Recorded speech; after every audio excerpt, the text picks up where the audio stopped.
ভারতে বাংলাদেশি এমপি হত্যার পেছনে দুর্নীতি আছে কিনা তা নিয়ে শঙ্কা জানিয়েছেন বিএনপি মহাসচিব মির্জা ফখরুল ইসলাম আলমগীর।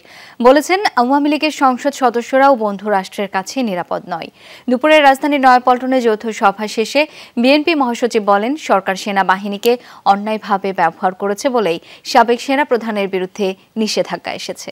সিলন ফ্যামিলি ব্লেন্ডের কড়ালিকার আর সতেজ সাদের পারফেক্ট ব্লেন্ডে স্বপ্নেরা মিলুক টানা। তিনি যে উদ্বুদ্ধ করেছিলেন।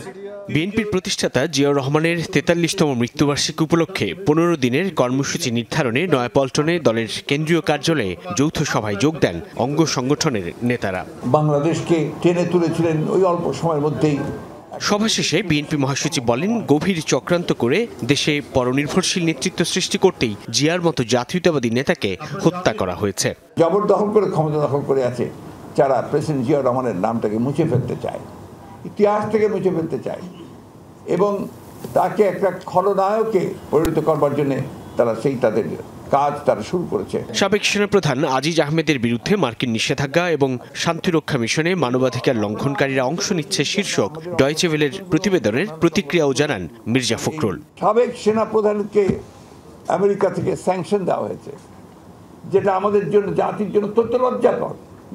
দায়ী সম্পূর্ণ হয় সরকার। ভারতের সংসদ সদস্য আনোয়ারুল আজিমের হত্যা প্রসঙ্গে সাংবাদিকদের প্রশ্নের জবাবে তাৎক্ষণিক প্রতিক্রিয়ায় বিএনপি মহাসচিব সরকারের সক্ষমতা নিয়ে শঙ্কা প্রকাশ করেন। তাদের তথাকথিত সংসদ সদস্য বিদেশে গিয়ে নিখোঁজ হয়ে গেলেন, তার কোনো খবর তারা দিতে পারলেন না পারলেন বাংলাদেশ সরকার, না পারলেন বন্ধু রাষ্ট্র তাদের ভারত। তো আমরা কি মনে করবো যে এটার একমাত্র লক্ষ্য হচ্ছে দুর্নীতি করা।